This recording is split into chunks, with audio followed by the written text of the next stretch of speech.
Você quer memorizar a Bíblia, mas não consegue? Conheça o método que vai te ajudar a ser um grande pregador ou uma grande pregadora. Clique no link da descrição. Olá, servo e serva de Deus. Seja muito bem-vindo ou muito bem-vinda ao canal Simplesmente Servos. Hoje você vai conhecer a história de Neemias. A Bíblia Sagrada conta a história de Neemias, um copeiro do rei persa Atarxerxes. E segundo as escrituras, Neemias foi também governador de Jerusalém e o grande responsável por reconstruir os muros da cidade. A história de Neemias está registrada no livro que traz seu nome. O livro que conta a saga de Neemias está no Antigo Testamento e é a única fonte de referência que nos ajuda a saber mais sobre quem foi Neemias. Porém, ele nos dá detalhes significativos para que possamos entender a atuação desse grande homem levantado por Deus para executar um dos trabalhos mais importantes do período após o cativeiro babilônico. Então vamos à história. Neemias era filho de Ecalias e fazia parte da geração de descendentes daqueles que foram levados para a Babilônia pelo rei Nabucodonosor.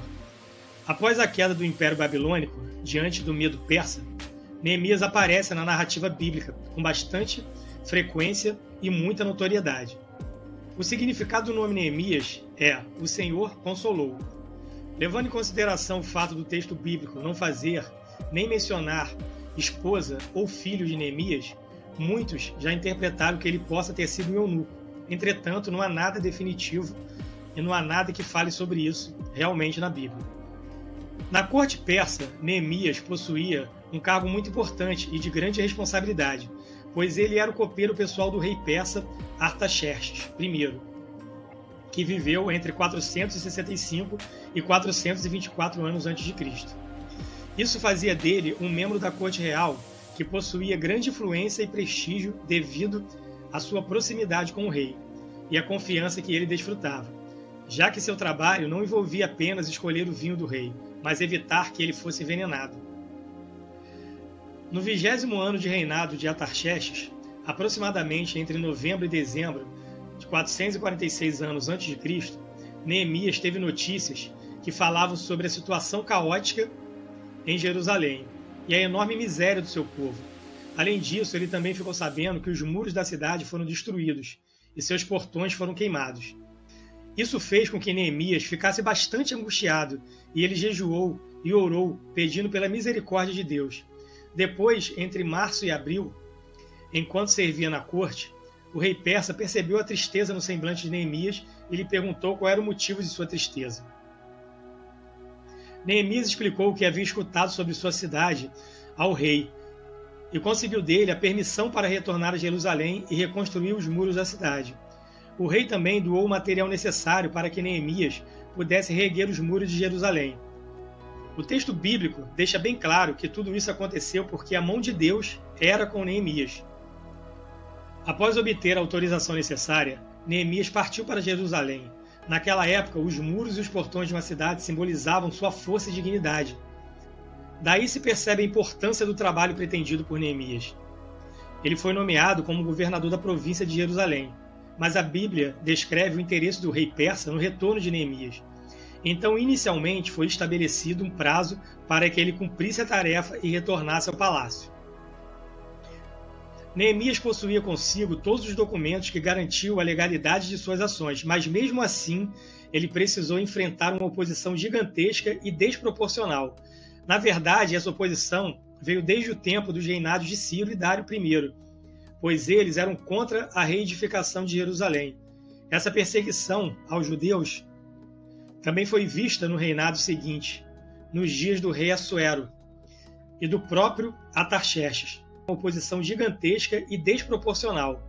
A grande oposição contra o trabalho de Neemias partiu da parte de Sambalate, o Honorita Tobias, o Amonita e Gesem, o Arábio.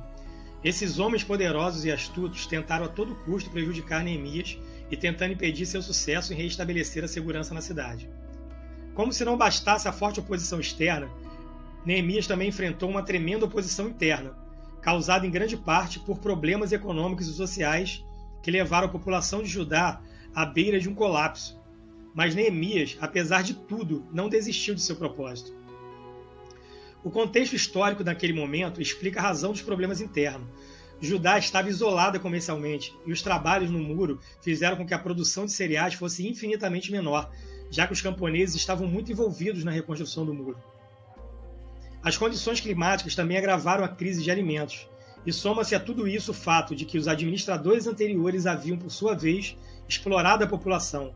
Tais condições fizeram com que muitos hipotecassem sua propriedade ou tomassem dinheiro emprestado, tanto para comprar alimentos como para pagar os altos impostos. Neemias foi um habilidoso líder e um grande administrador.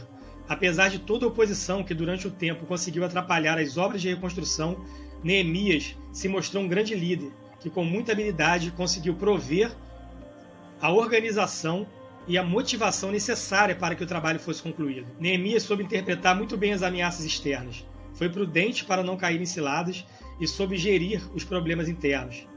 Após 52 dias, entre agosto e setembro, a obra de reconstrução do muro foi concluída.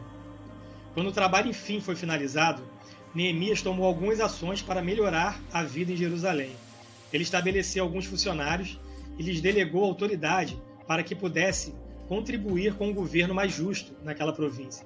Neemias também implementou uma estratégia de proteção da cidade ao ordenar que entre 10 judeus deveriam constituir residência dentro da cidade. Ele trabalhou para corrigir vários abusos que existiam no meio do povo, criando um programa de reformas contundente. Neemias teve grande participação na revitalização da adoração em Jerusalém, santificando a nação ao conduzi-la a uma renovação da aliança através da leitura e exposição da lei feita pelo sacerdote Esdras. Neemias também se preocupou com a celebração das festas judaicas, principalmente com a festa dos tabernáculos. Não é possível afirmar com exatidão quanto tempo durou o período de liderança de Neemias, pois provavelmente esse período foi intermitente. Como já foi dito, sabemos apenas que inicialmente seu período de liderança em Jerusalém teve um prazo fixado, estabelecido, começando no 21º ano de Artaxerxes I. Depois, somos informados que no 32º ano de Artaxerxes, Neemias retornou à Babilônia para se encontrar com o rei, mas posteriormente ele conseguiu nova liberação para voltar a Jerusalém. Pelo menos durante algum tempo, Neemias foi contemporâneo de outros personagens bíblicos como Esdras e o profeta Malaquias. Também quando falamos sobre a história de Neemias, é importante saber que existem outros personagens bíblicos com esse mesmo nome e que não deve ser confundido com esse Neemias que reconstruiu os muros de Jerusalém. O primeiro foi um exilado que retornou do exílio em Zorobabel, e o outro era o filho de Asbuque, que também ajudou nas obras da reconstrução do muro. Neemias foi um homem de caráter. Ele é descrito como uma pessoa de oração, e Deus abençoou o seu trabalho poderosamente. Ele era um líder talentoso e carismático, que expressava um patriotismo inspirador. Neemias era íntegro, rígido com relação à justiça e demonstrava grande humildade, bondade e piedade. Ele possuía uma fé verdadeira no Deus de Israel e era especialmente comprometido com o zelo pelo culto ao Senhor. Diante de tantas afrontas e perseguições, é inegável que Neemias foi um homem determinado, concentrado, dedicado e persistente. Por ser um líder nato, ele conseguiu transmitir tais características a ponto de formar um grupo que, juntamente com ele, não desistiu da obra que deveria ser realizada. Com base na história de Neemias, podemos perceber claramente que ele era uma pessoa de ação e, impulsionado por sua fé, ele não ficava apenas esperando que algo sobrenatural acontecesse. Ele se esforçava para fazer o que tinha que ser feito. Quando estudamos sobre quem foi Neemias, certamente podemos enxergar que ele foi um homem de Deus, levantando estrategicamente no momento certo para cumprir a tarefa que lhe foi comissionada. Muitos de nós, por vezes, nos curvamos aos problemas e não enxergamos que Deus está cuidando de tudo que fazemos, e assim acabamos nos desesperando. Mas lembre-se sempre que Deus está em todos os lugares e em todos os momentos, nos levantando e nos guiando para uma vida santificada. Assim como ele fez com Neemias, ele também fará com a sua vida. Se você gostou do nosso conteúdo, se inscreva, ative o sininho, deixe seu like e comentário e, se possível, compartilhe esse conteúdo para mais pessoas serem alcançadas. Deixe também no comentário de que cidade você está assistindo esse vídeo. Que Deus te abençoe e até a próxima história bíblica.